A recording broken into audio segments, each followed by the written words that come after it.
कुछ चीज़ें सिर्फ कहानियों में अच्छी लगती हैं, लेकिन जब वो कहानी आपकी असली ज़िंदगी का हिस्सा बन जाती हैं तो डर से सिर्फ आपकी रूह नहीं बल्कि आपकी ज़िंदगी भी सदमे में जा सकती है। आज की कहानी एक ऐसे इंसान की है जो कि भगवान को मजाक समझता था, पर एक रात दिए गए श्राप ने उसका सब कुछ बदल दिया। अब ये कहानी डरावनी होने के बाद भी सुपर इंटरेस्टिंग है, क्योंकि इसमें आपको ये जानने को मिलेगा कि इंसान की जिद जीतती है या फिर अंधविश्वास। ये कहानी उन कहानियों में से एक है जिसे आप जिंदगी भर नहीं भूल पाओगे। और आज की कहानी है राजीव की। राजीव एक मल्टीनेशनल कंपनी में काम करता था। हर रोज वो बहुत मेहनत से काम करता था और बिना टाइम देखे काम करता था। अब क्योंकि अक्सर वो ओवर टाइम करता था तो घर आते वक्त अंधेरा हो जाता था और ऑफिस की टैक्सी उसे घर के जस्ट बाहर तक छोड़ दी थी। लेकिन एक दिन बहुत ज्यादा काम था, मतलब इतना काम जितना रोज होता है उससे भी ज्यादा। और उस वक्त घर आते वक्त घड़ी में 1 बज रहे थे, यानी रात के 1। वो इतना थक चुका था मानो वो जैसे ही घर पहुंचेगा सीधे बेड दिखेगा और बेड पर जाकर वो सो जाएगा। अब एक स्ट्रेंज चीज थी कि जब कैब उसको यानी टैक्सी उसको घर के बाहर छोड़ती थी तो घर के एकदम बाहर नहीं छोड़ती थी। एक छोटे से रास्ते से उसको गुजर कर जाना पड़ता था जो कि बहुत ही पतला और सुनसान हुआ करता था। आज उस रोड पर एक अजीब सी हलचल थी।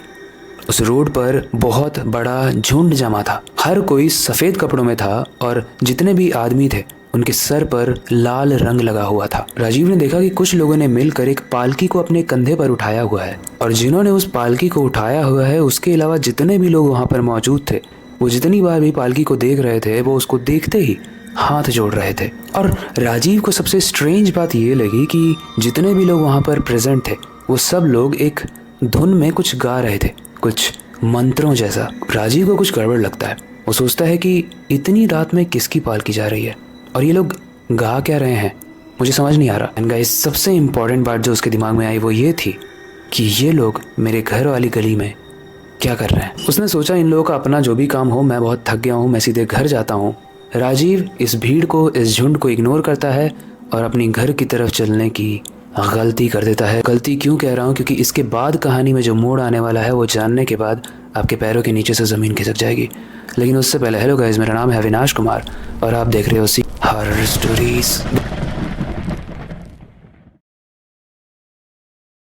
देखो, ये तो हम सब जानते हैं कि राजीव ने इन चीज़ों को फालतू समझ के इग्नोर किया और आगे चला गया ताकि वो घर जल्दी से पहुंचे। और काफ़ी दूर तक वो चला भी गया था और उसे ऐसा लग रहा था कि वो उन लोगों को बहुत पीछे छोड़ कर आया है। चलते चलते थोड़ी ही देर में राजीव के कंधों पर कोई हाथ रख देता है। राजीव ने जब पलट कर देखा तो जो झुंड में सबसे आगे वाला इंसान था उसने राजीव के कंधे पर हाथ रखा था और वो कुछ कहता है राजीव से, कुछ अजीब। पता है क्या? वो कहता है कि आप अपनी माँ को प्रणाम किए बिना ही जा रहे हो। राजीव बड़ा आश्चर्यचकित हो गया। उसने पालकी की तरफ देखा तो पालकी में कोई नहीं था, लेकिन फिर भी सब लोग उसकी पूजा कर रहे थे।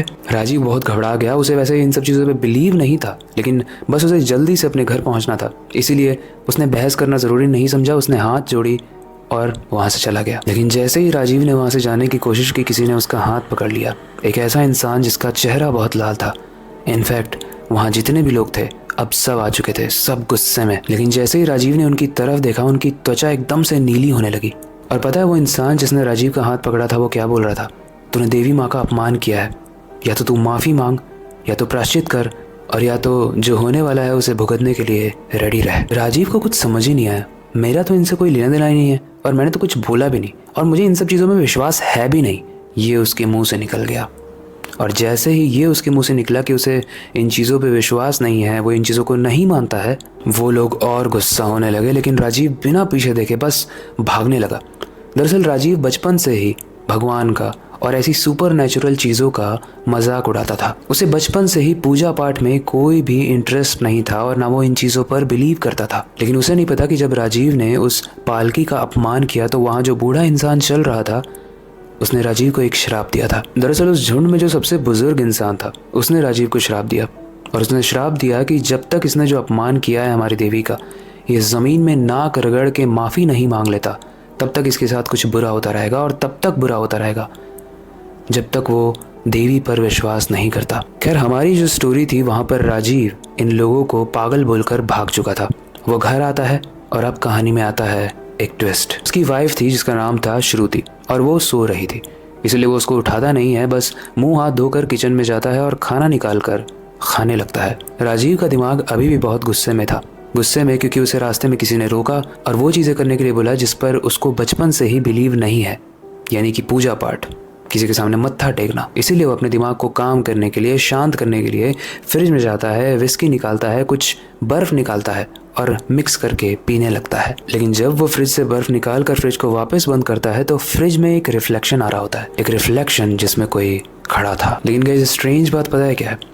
जो इंसान फ्रिज में दिख रहा था वो वही पुजारी था जिसने राजीव को श्राप दिया था, जिसका माथा एकदम लाल रंग से रंगा हुआ था। वो जब पीछे पलट कर देखता है तो वहाँ कोई नहीं था, लेकिन उसके फ्रिज पर रखी हुई जो बोतल थी वो एकदम से नीचे गिर जाती है उसके पैरों पर। वो बोतल टूट जाती है और कांच उसके पैरों में घुस जाता है। ये देखने के बाद कि उसके घर में कोई आया है, राजीव तेज से चिल्लाता है और कांच जो उसके पैर में घुसा हुआ था उसको निकालता है।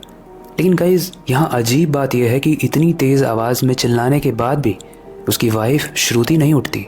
और फिर एकदम से वो इंसान राजीव के कानों के पास आता है और उसके कानों में वही गीत गुनगुनाने लगता है जो उस पालकी से जाते वक्त वो गुनगुना रहे थे। और धीरे धीरे वो आवाज़ और तेज़ होने लगती है। राजीव को ऐसा प्रतीत होने लगता है कि ये आवाज़ सिर्फ उसके कानों में नहीं आ रही है, बल्कि उसके घर के बाहर से भी आ रही थी। मानो वो पूरा झुंड उसके घर के बाहर आकर वो जादुई काला मंत्र शायद उच्चारण कर रहा था। सोचो किसी नॉर्मल इंसान के साथ अगर ये घर के बाहर हो तो उसकी तो हालत टाइट हो जाए। फिर भी राजीव ने हिम्मत जुटाई, उसने अपने पैरों से कांच के टुकड़े निकाले और लंगड़ाते हुए श्रुति के पास गया। लेकिन गाइस स्ट्रेंज बात पता है यहाँ पे क्या थी? श्रुति अपने कमरे से गायब थी। उसने तुरंत श्रुति को कॉल घुमाया और श्रुति ने जैसे ही फ़ोन उठाया राजीव बोलता है कि कहाँ हो तुम, मुझे बहुत डर लग रहा है। लेकिन फ़ोन में से श्रुति की आवाज़ नहीं आई, उस इंसान की आवाज़ आई जो कि झुंड के अंदर से उससे बात कर रहा था। और वो बोलता है अभी भी वक्त है राजीव, बाहर आ जाओ। बाहर आकर देवी के सामने नाक रगड़ कर माफ़ी मांगो, वरना तुम्हारा वो हाल होगा जो तुमने सपने में भी नहीं सोचा होगा। राजीव ने तुरंत फ़ोन काट दिया और विंडो से बाहर देखने लगा। और वो जो देखता है वो देखने के बाद उसके रोंगटे खड़े हो जाते हैं, क्योंकि वो भीड़ उसके घर के बाहर पालकी के साथ खड़ी थी। लेकिन सबसे डरावनी बात पता है क्या है? पिछली बार तो पालकी में उसे कोई नहीं दिखा, लेकिन इस बार राजीव को पालकी के अंदर एक औरत नजर आ रही थी। राजीव का एकदम मानो दिमाग ही घूम गया। वो सीधा घर के बाहर गया और पालकी के सामने झुकते हुए बोला, देवी माँ मुझे माफ़ कर दो, मुझे नहीं पता था और मैंने जाने अनजाने में आपका अपमान कर दिया। मैं दोबारा ऐसा कभी नहीं करूँगा। लेकिन इतने में उनका गुस्सा शांत नहीं होता है। झुंड के पुजारी उसे मजबूर कर देते हैं नीचे नाक रगड़ के देवी से माफ़ी मांगने के लिए, और राजीव ऐसा करने पर मजबूर हो जाता है। और जब राजीव अपनी नाक को ज़मीन में रगड़ रहा था तभी उसे मंत्रों की आवाज़ आनी धीरे धीरे बंद होने लगती है। और जैसे ही वो ऊपर उठ के देखता है वो देखता है कि वहाँ कोई पालकी नहीं है, वहाँ कोई भी नहीं है। थोड़ी देर के बाद राजीव की आंख खुलती है और एकदम से वो जब उठता है तो वो अपने बेडरूम में होता है। उसके साइड में श्रुति होती है और रात के 1:30 बज रहे होते हैं। गाइस एक सवाल है, क्या ये सच में हुआ था या फिर राजीव का एक सपना था?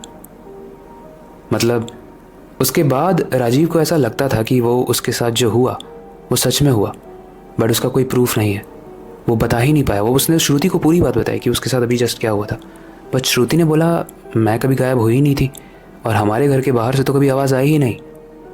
तो क्या ये राजीव का भ्रम था? लेकिन एक स्ट्रेंज चीज़ बताऊँ गाइस, फ्रिज के ऊपर जो बॉटल रखी हुई थी और जो टूटी थी वो अभी भी नीचे गिरी हुई थी, और राजीव के पैर में जो कांच गड़ा था उससे जो खून का थक्का बंधा था वो अभी भी उसके पैर में देखा जा सकता था। तो आपको क्या लगता है, ये राजीव का सिर्फ एक भ्रम था या फिर उसके साथ सच में हुआ था?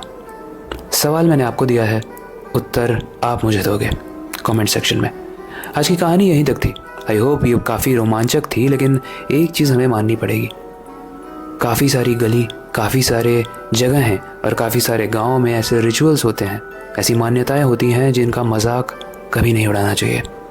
क्योंकि शायद हो सकता है राजीव के साथ जो हुआ वो उसका भ्रम हो, लेकिन बहुत सारे राजीव ऐसे भी हैं जो लोग जाने अनजाने में किसी तरीके से मजाक उड़ा देते हैं और उसके बाद उसका भुगतान करना पड़ता है, और वो भुगतान बहुत डरावना होता है गाइस।